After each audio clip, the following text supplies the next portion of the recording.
மாவட்டம் கம்பம் அருகே உள்ள ஆனைமலையான்பட்டியில் மக்களுடன் முதல்வர் சிறப்பு முகாம் நடைபெற்றது. அதில் அனைத்து துறை அதிகாரிகளும் கலந்து கொண்டனர். அரசு துறைகளை அன்றாட அணுகும் பொதுமக்களுக்கு அரசின் சேவைகளை விரைவாகவும் எளிதாகவும் அவர்களை சென்று சேரும் வகையிலும் நிர்வாகத்தின் வெளிப்படைத்தன்மையை ஏற்படுத்திடவும் தமிழக முதல்வரின் மக்களுடன் முதல்வர் திட்ட முகாம் கம்பம் அருகே உள்ள ஆனைமலையான்பட்டியில் நடைபெற்றது.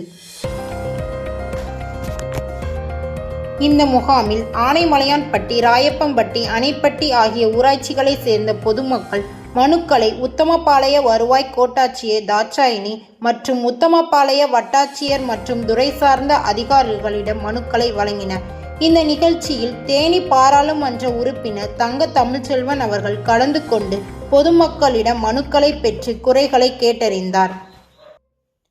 மக்களுடன் முதல்வர் திட்ட முகாமில் சுமார் 800க்கும் மேற்பட்ட பொதுமக்கள் கலந்து கொண்டு தங்களின் குறைகளை மனுக்களாக அளித்தனர்.